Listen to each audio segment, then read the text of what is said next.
come in this section, we would understand how Christianity rose, the role of Jesus, and then the Crusades. So those would be the major developments in the medieval Europe that we would be discussing in this section. In the medieval Europe, how the developments began is very important. So before understanding the developments in the then Roman Empire, let's understand the basic terms. So when we focus on the timeline in history, we say it is a period either before Christ or after Christ. So birth of Christ becomes important, and therefore Christianity and the role of the medieval Europe in development of Christianity is highly important. Now, the period before the birth of Jesus Christ is known as BC. We also call it as before Christ or BCE, before Common Era. However, the period after the birth of Christ is known as AD, that is Anno Domini, also called as CE or Common Era. Now, the Middle Ages is what would be our focus today. This Middle Age varies from the region of Asia and Europe and what we have in the regions of India. So we'll have a comparative understanding and also a simultaneous understanding of how kingdoms rose in different regions of the world. So if we focus on the region of Asia and Europe, from 600 to 1600 AD is considered as the period of Middle Ages, or what we call as the medieval age. But when we talk about India, we classify this into early medieval and later medieval. Overall, the medieval age is 100 years more or 100 years later than the medieval ages as considered in the region of Asia and Europe. So that starts from 600. The medieval age in India starts from 700 AD. Lasting till 1750 AD. So 1750 AD. Now, this whole period is further subdivided into two, the later and the early. The early starts from 700 to 1200 AD, and from 1200 AD to 1750 AD we have the later medieval period. During this later medieval period, we have seen how Mughal Empire came to power in India. So all those developments would be understood as part of the medieval Indian history.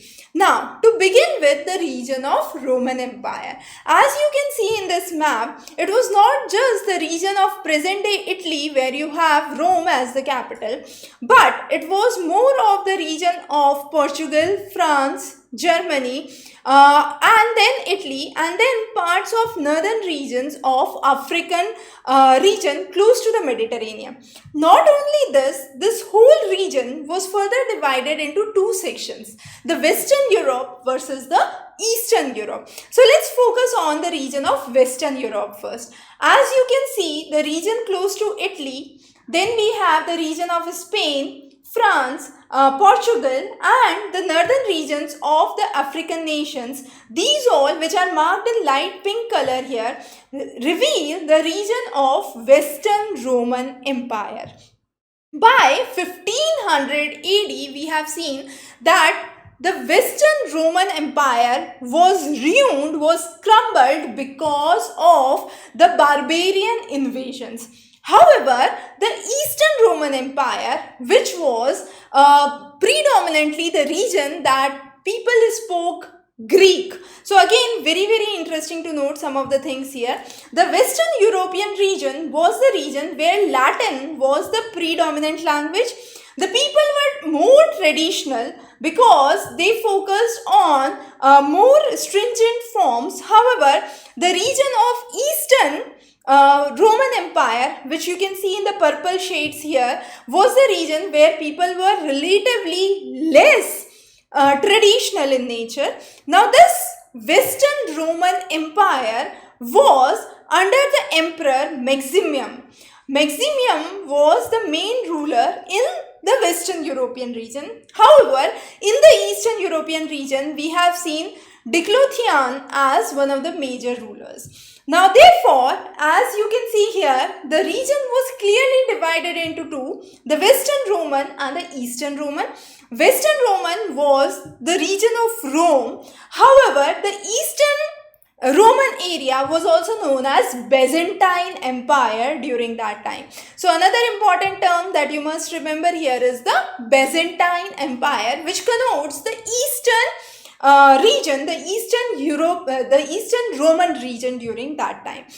Now, interesting to note that Western Rome around 500 AD was destroyed by the attacks of barbarians. However, the Eastern Romans survived, and it survived for nearly 1000 more years. The Western Roman region was broken down into smaller kingdoms, smaller provinces, and here gladiators were very important. The role of gladiators were very important. They were the professional fighters in the region of Rome. Some of these gladiators were known as triumphant gladiators, and they were the ones who were considered as celebrities in the walls, in the paintings, and gladiator spectacles were most popular entertainment means in the region of Rome or the Roman Empire during that time. As we have seen in the region of Eastern Roman, which remained for nearly 1000 more years than the Western Roman Empire, this was where Byzantine region developed. Under Diclothian, this region developed. Greek, as you can see, this was the region of Greece and the region surrounding Jerusalem as well.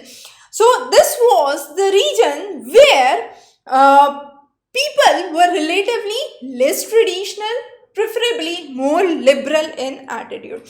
Now, corresponding to the region of Roman Empire, there was Gupta Empire in India, and this Gupta Empire was declining because the later kings of Gupta period were not that strong. They were weak, they were incompetent, and therefore Hun invasion started to have an important place in the Indian subcontinent during that time.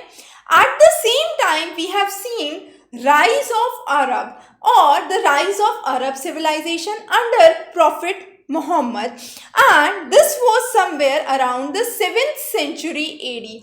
So with the rise of the Arab civilization, we have seen rise of Islam, and it is believed that Arab civilization is considered to be one of the most advanced civilizations of that time. So overall, we can say during that time, two major religions were powerful. One was the Christianity, developing in the region of Roman Empire. Contemporary to that was Islam, developing in the region of Arabian Peninsula. And then slowly and gradually invasion from or expansion from the regions to the neighboring areas, and the spread of religion started. However, we have seen that the socio-political life was very different during that time. In India, this time was witnessed as a time where zamindari system was prominent. However, it was not just the zamindari system in India. At the same time, contemporary to it in the Roman Empire was the system of serfs. These serfs were the people who had to obey the orders of their lords and were not granted anything without the permission of the lords. The status of the serfs in Roman Empire was much worse as compared to the zamindars in the zamindari system in the region of India. Now, be it anywhere, both of the regions witnessed a definite socio-political change. So what was the consequence? The trade and commerce activities started to decline. Land became predominantly important. It was one of the major sources of property. Also, the old kingdoms, the Western Roman Empire, as we saw, had smaller kingdoms. These small old kingdoms started to dissociate, and there were new kingdoms which were rising to power. At this time, feudalism started to develop. Feudalism was a system where peasants used to get land or protection from the lords, and in lieu of that, they had to provide the service or fight for the lords in return. So that was a system of feudalism. Feudalism first developed in the regions of Europe, and slowly and gradually it then percolated from the region of Western Europe, where it developed, to the regions of Eastern Europe. As we heard and as we saw, Eastern Europe remained much more stable as compared to Western Europe. So dissociation definitely started, but it originated from Western Europe. Also, most of the development was in the rural area. There were towns and trade which played very less importance, very little importance, and exploitation of the peasantry was indeed there. So the system of serfdom in Europe was equivalent to the zamindari system, where again the exploitation of peasantry took place, but definitely the way and the conditions that happened were very different. Similarly, we have seen that Roman Empire started to conquest over the region of Palestine, or the region close to Jerusalem. Now, Pompey the Great was the Roman king. He basically did a siege of Jerusalem, and this campaign, crossing the Mediterranean Sea, this campaign became very successful, and this was the campaign led by Pompey the Great. And this campaign, as a result of this campaign, he conquered the region of Jerusalem or then Palestine, and the end of Jewish independence was witnessed. More than 12,000 Jews were killed within a period of just 3 months, in contrast to very few soldiers being killed from the Roman Empire. The birth of Jesus Christ and rise of Christianity. Now, Jesus Christ was born in a very small village of Bethlehem, and this lies in present-day Jerusalem. Both his parents were Jews, and he was born in 4th BC. Later, one of his followers, Paul, tried to spread his ideas of Christianity to the then Roman Empire, which was practically not accepting the views of Christianity, and therefore Paul was persecuted. But, however, the concept of Christianity remained alive, and the faith among the people started to grow. It was by 391 AD that Christianity became the official religion in Rome. One of the major reasons why Christianity became popular were the kind of preachings laid down by Jesus. The preachings were in very simple language, close to the heart of people, and most of the stories that he used to say talked about the life of common people. Such short stories talking about the life of common people are called as parables. He used to teach in either the house, the lakeside, the hills, or any other community place where people could easily gather. Starting about the life of Jesus. His father was Joseph and his mother was Mary. It is believed that Mother Mary was visited by an angel. The angel said to Mother Mary that you are blessed and so is your son. And that turned out to be true around 30 years later. The initial 30 years of his life, Jesus lived as a carpenter. By the age of 30, he started to preach his ideas in, as we said, the very simple language, very lively personality, and therefore gained a lot popularity among the common people.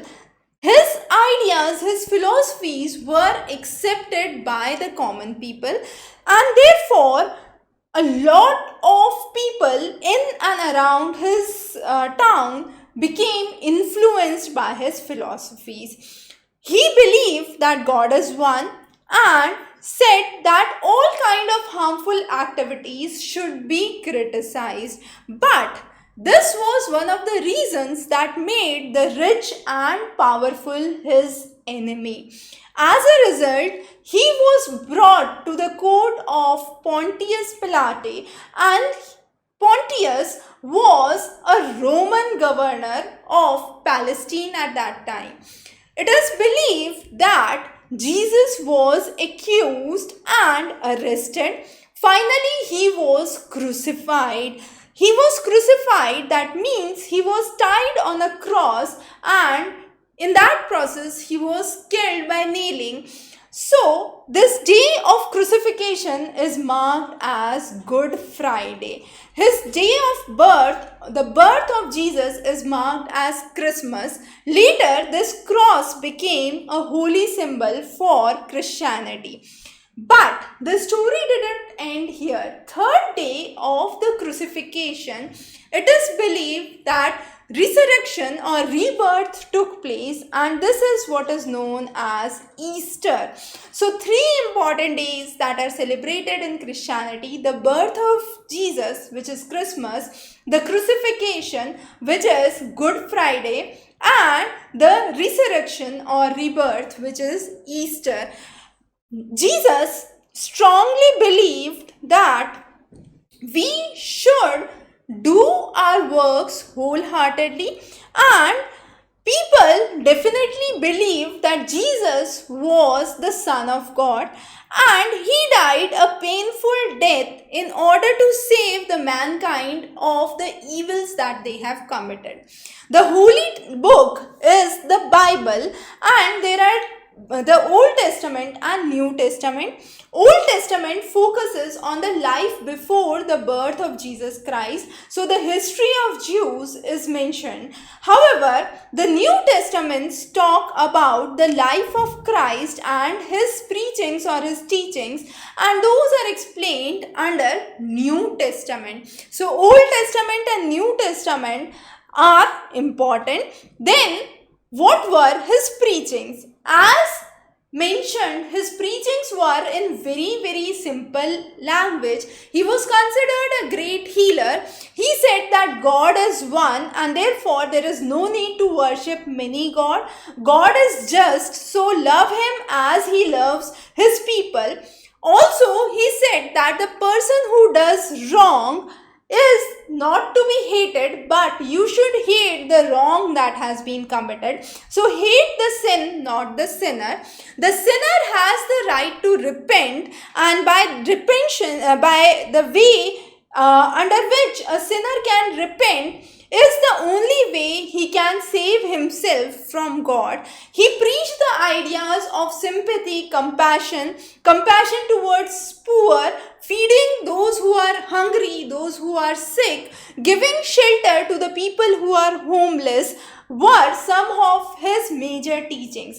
His teachings were later spread by 12 of his disciples across the globe, and his ideas were taken far and wide by his disciples. So that was about understanding the life of Jesus and his teachings, understanding the spread of Christianity. But before that, let's focus and dive into how Roman Empire was initially against the philosophies of Christianity, but slowly and gradually, under the rule of Constantine I, Christianity was legalized, and Constantinople, the city, emerged into power. So to begin with, as we said, after the death of Christ, Jesus Christ, three of his followers, Peter, Paul, and John, started to spread the ideas of Christianity into the then Roman Empire. However, in the beginning, the Romans believed that Christians were disloyal, they were unpatriotic, and they did not wanted Christians to enter into the Roman space. There was a fire which broke into Rome under the rule of Nero in 62 AD. It was then that St. Paul's was killed, and the people of Rome believed the Christians responsible for it. So Christians were persecuted at a huge extent. A lot of them were burnt alive. Many of them were thrown into amphitheater for the wild animals. Many of the Christians were tortured, and Diocletian, who was the ruler of Byzantine, called off people from army, from public offices, the people who were Christians. Also, even the free Christian slaves were refused. So that was a kind of feeling among the common people of Roman Empire during that time. But later on, there were certain edicts which were issued. The Edict of Toleration, which was issued in 311 AD by Galerius, Constantine I, and Licinius, said that we should officially end the persecution of Christians, and therefore there was a tolerant policy towards Christians. However, just 2 years later, Edict of Milan was brought into effect, and this was 313 AD, brought by Constantine I and Licinius, where Christianity was legalized as a religion in the Roman Empire.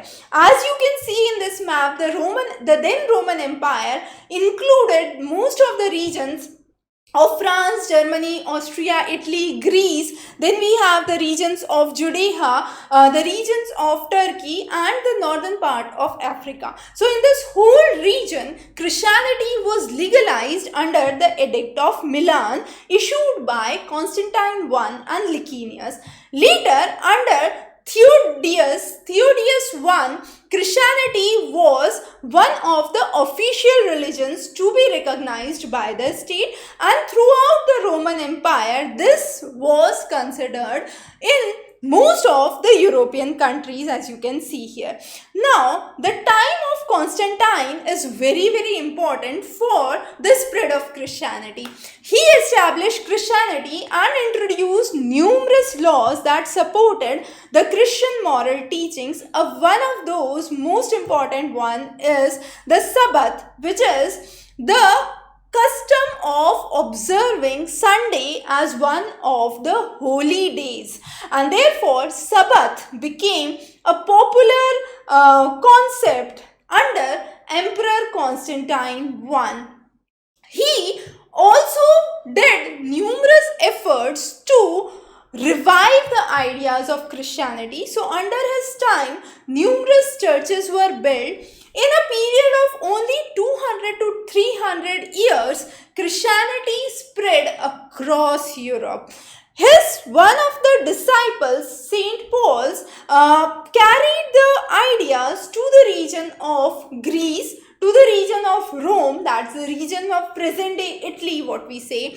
The Emperor Constantine I started with his ideas of preaching under the Edict of Milan in 313 AD, and thereafter Christianity became an official religion by 4th century AD. So by 4th century, Christianity was the official religion of Roman Empire.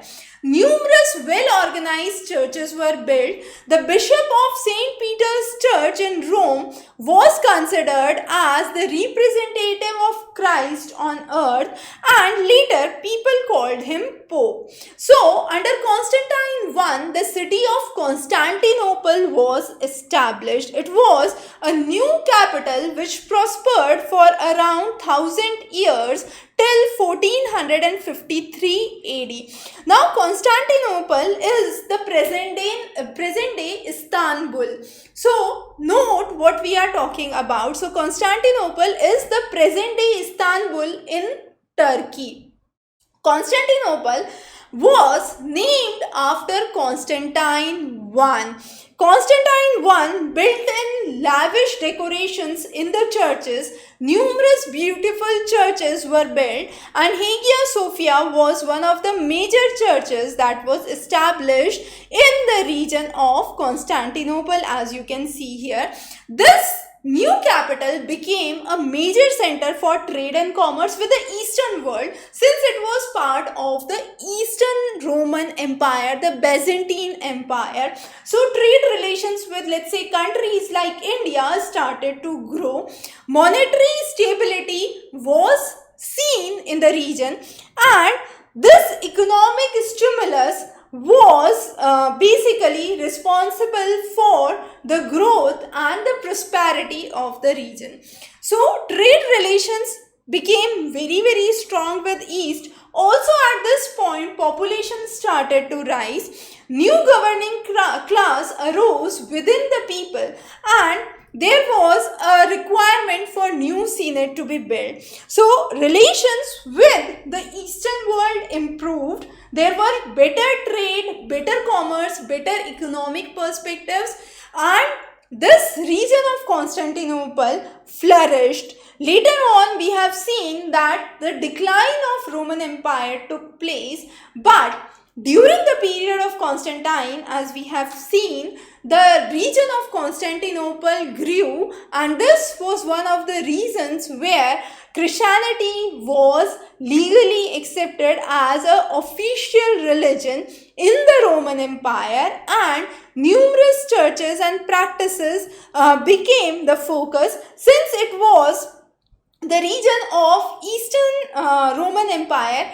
Greek was the popular language, as we have understood in our introductory sections, that how the Western Roman Empire was the region where Latin was predominant. Here, Greek was a predominant language. So those were the developments under Constantine I and the rise of Constantinople.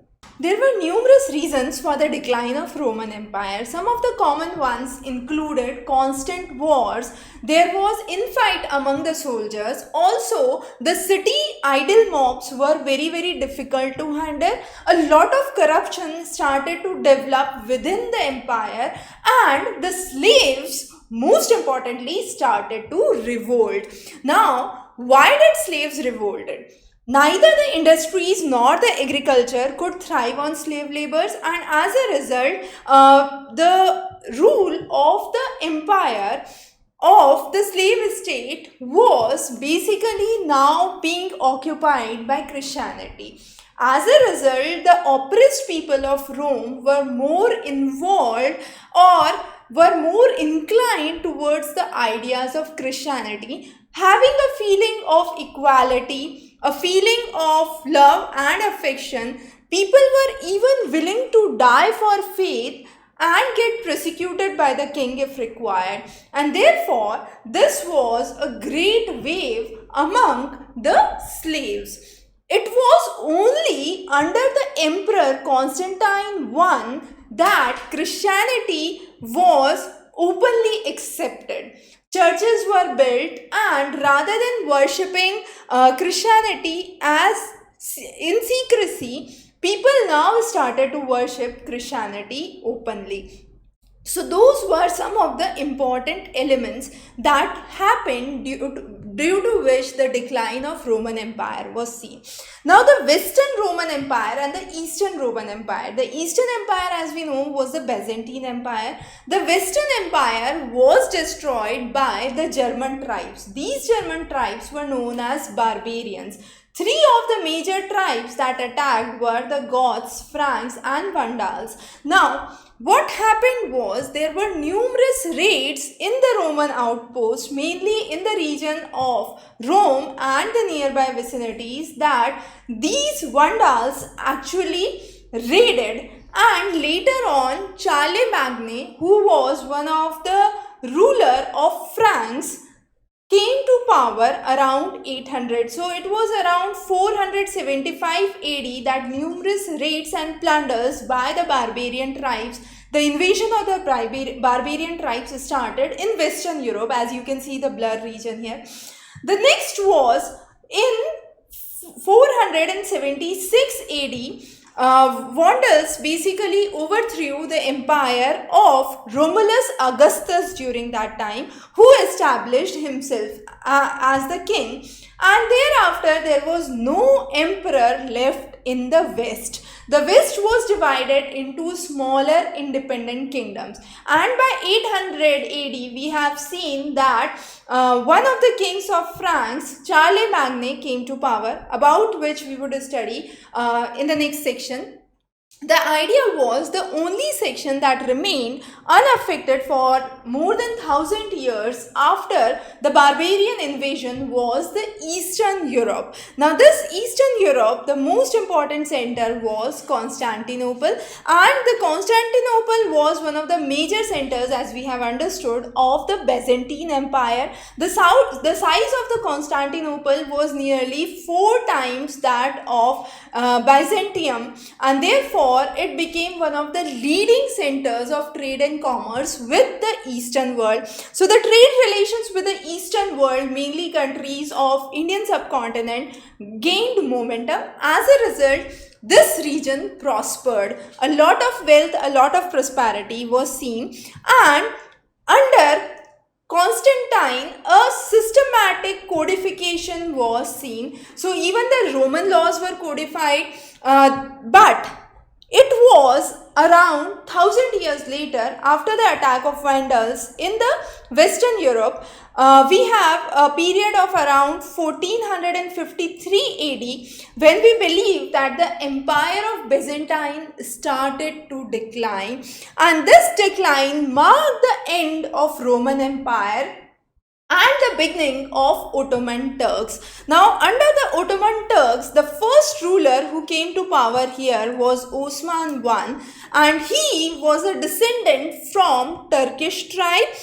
Also, he had migrated from the regions of Central Asia, which was in the wake of Mongol quest during that time. So, Osman I was the first ruler of Ottoman dynasty who replaced the existing Roman Empire, and this was the period that marked the end of Roman Empire in the region of Byzantine.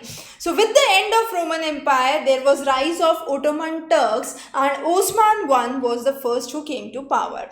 Now, as we said, the impact of decline was very, very interesting. In the West, we have seen that the barbarians, which were the German tribes of Goths, Franks, and Vandals, invaded and plundered the regions of Western Europe. Now, here in around 800 AD, Charlemagne, who was also known as Charles the Great or the King of France, later the King of Lombard, and finally the King of the Emperor of Rome in 800, came to power. The initial areas, as you can see, are marked here as Frankish Empire, and this Frankish Empire was the territory which was seen or created by Charlemagne. So the parts of France, parts of Germany, and a little of Italy till the region of Rome was the part of his empire, and Charlemagne was crowned by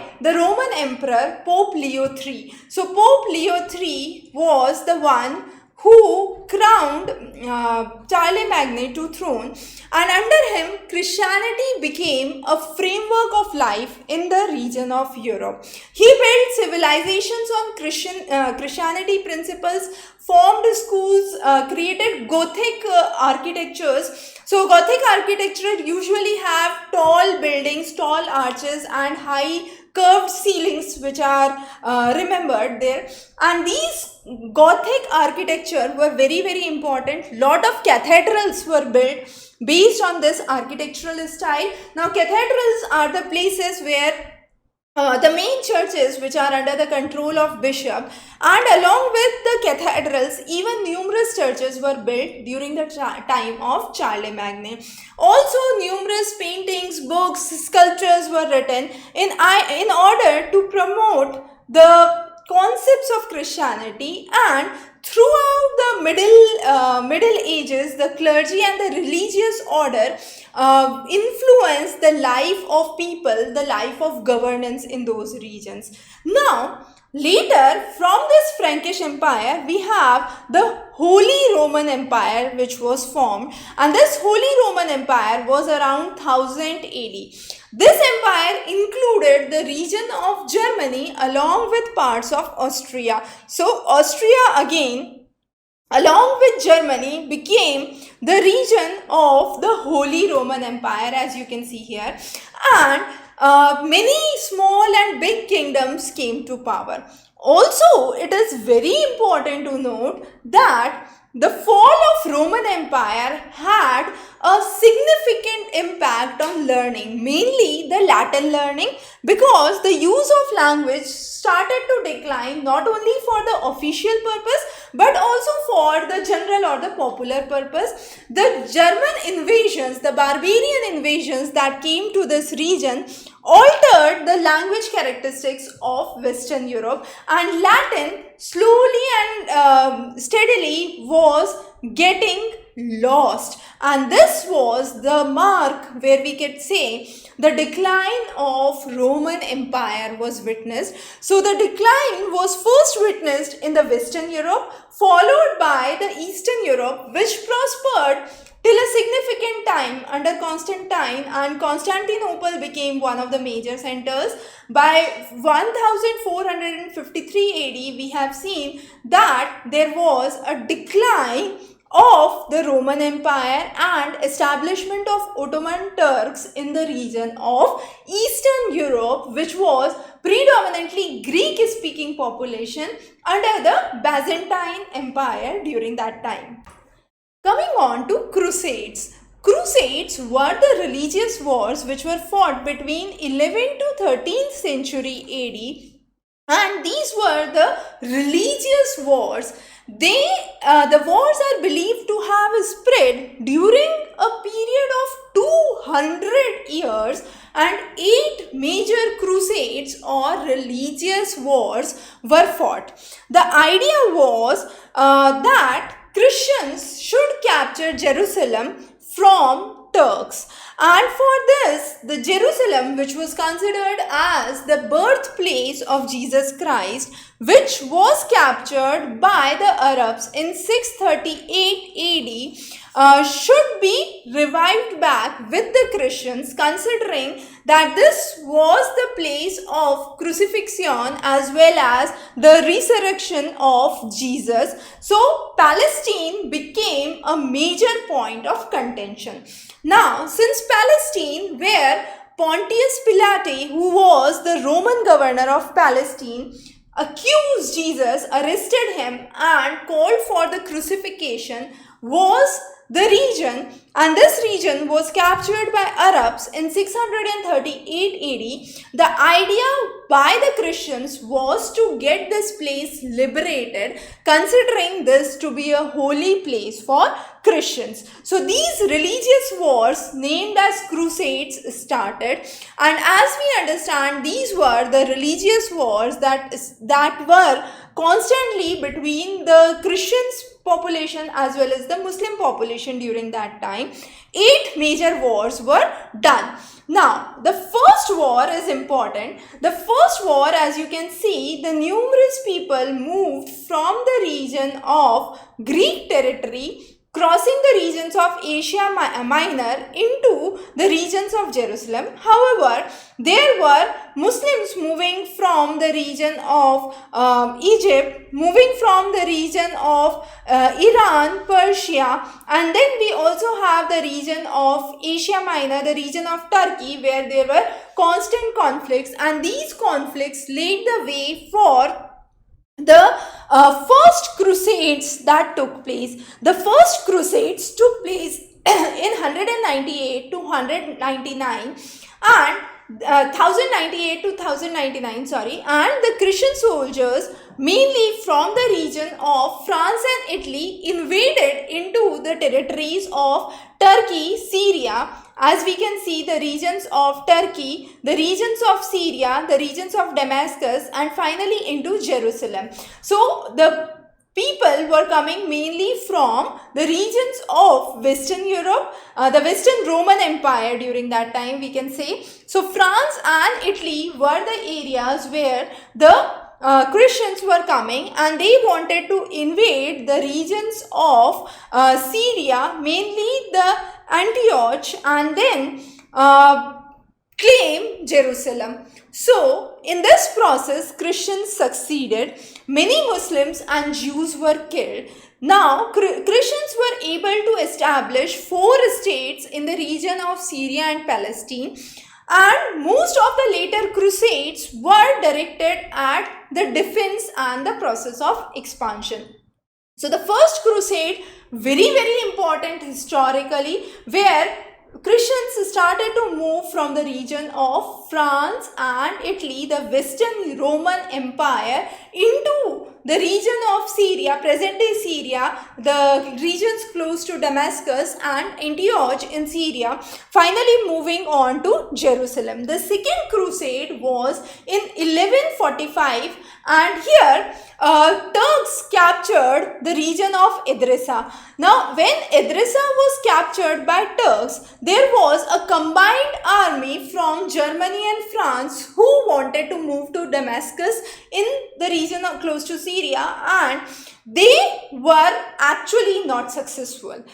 Here they were defeated and the Christians were forced to return. And after this second crusade, there was gradually a decline in the power of Christianity or the power of Christians which took place. So second crusade, again an important landmark. With the capture of Edessa by Turks, the story started, and this was captured in 1144, and later on forces from Germany and France moved towards Damascus, but was not successful. The third crusade is important, and this was in 1187, from 1187 to 1192. That's the broad period that we say. Here, Salah ad-Din, or also known as Saladin, established an empire. Now, this empire was very important because this empire not only included the region of Syria at that time, but also the regions of Egypt in Africa. And this is one of the major points to remember, because the fifth crusade was mainly around the region of Egypt. So, Saladin established a Egypt-Syrian empire and asked for a jihad. Jihad is nothing but a holy war. So, this holy war started against Christians, and Saladin was able to defeat Christians in the year 1187. And therefore, Saladin was able to regain control over Jerusalem. As a result, all churches were destroyed, mosques were built, so churches converted to mosque, and Jerusalem, which was so far a Christian city, became a Muslim city.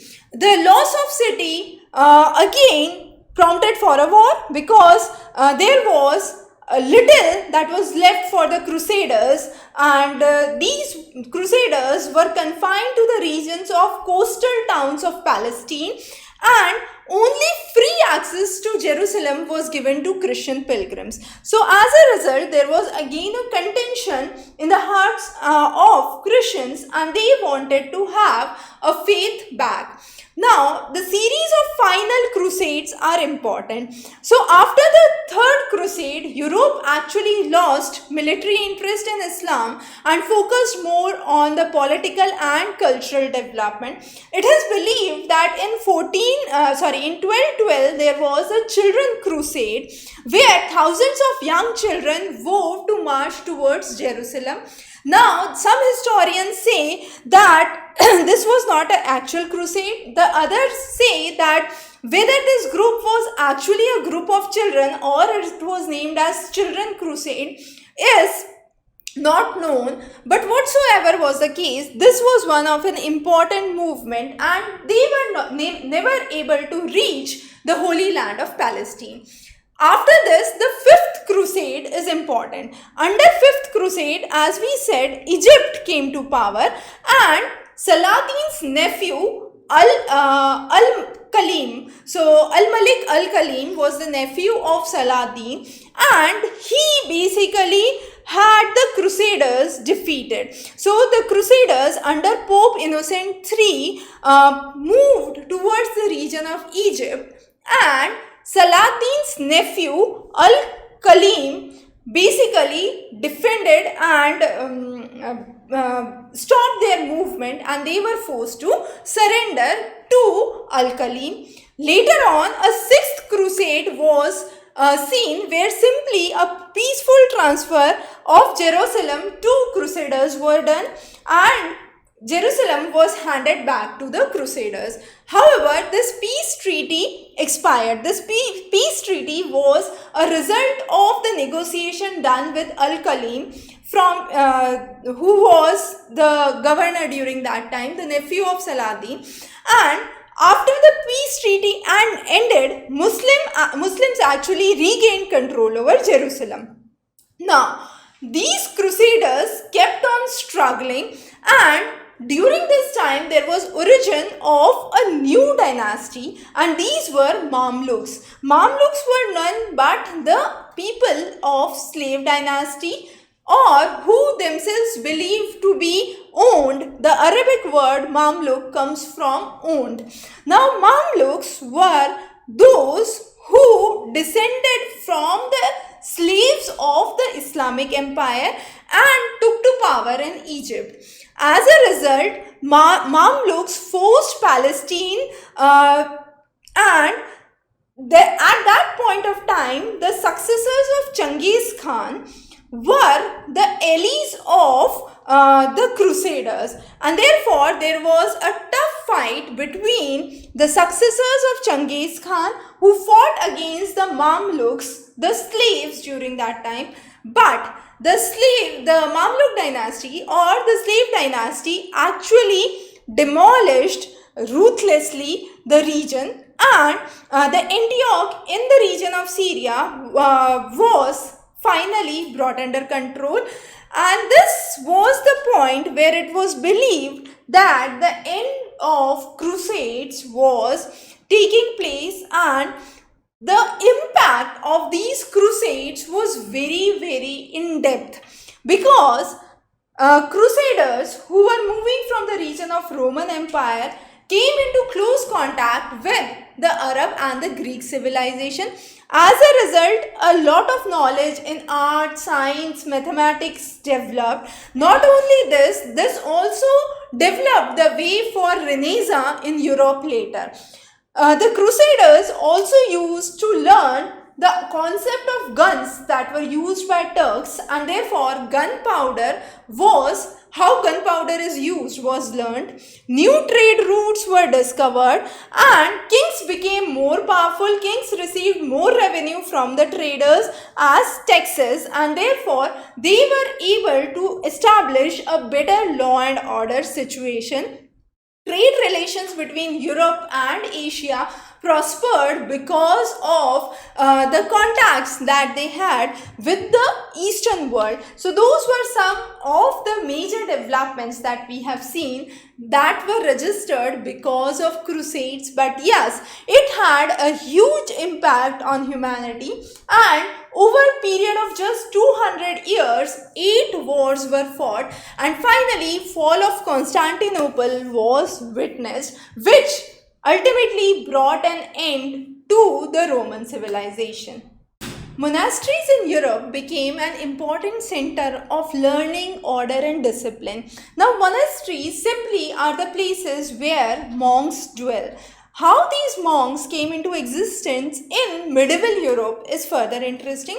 The monks who came here were those who were well-to-do Christians, and they moved from the region of Rome to Palestine, being fed up with the kind of corruption and the luxurious life in their existing empire. So these monks then started to work for the welfare of human race, and also they devoted life to prayer. So that was again an important thing. Now, when these monks started to move from the region of Rome to the region of Palestine, they mainly had a vision of helping the poor, aiding the various pilgrims to visit their holy places that they wanted to. And moreover, the idea was any disorder that was left should be removed, and people should be involved with the center of discipline and learning, which were the monasteries. So what happened in monasteries was very, very interesting. Lot of things were learned. For example, the art of animal husbandry, the art of craftsmanship, glass painting, wood cutting, mural paintings, all of these were learned. Schools were founded, incentives were given to people who wanted to read and write, shelters were given to travelers, widows were given protection, hospitals were built for the needy and the poor people, nuns used to teach as well as preach the concepts. Now when we talk about preaching, it was not just the religious education but also secular education, and lot of missionaries went to the non-Christian dominated lands and provided the concepts and preached and helped the people. This led to numerous reforms. Now among all of those, Saint Bernard of Clairvaux is the one who is considered as one of the most ideal monks and the most influential monks of his time. Now, Saint Bernard's Clairvaux basically focused on the lifestyle and what are the rules and ethics that should be followed in the monasteries.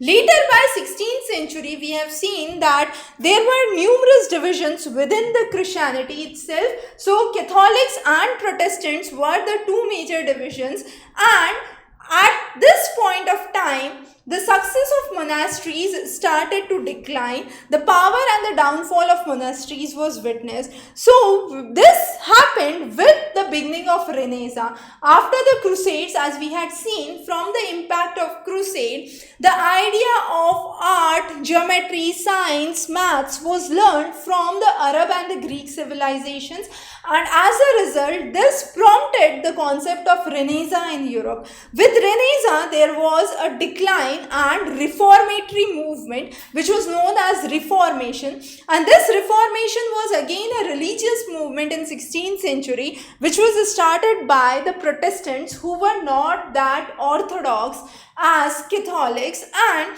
they wanted to end the kind of monastic life in the nations that were ready to adopt Protestant religion or were the Protestant nations.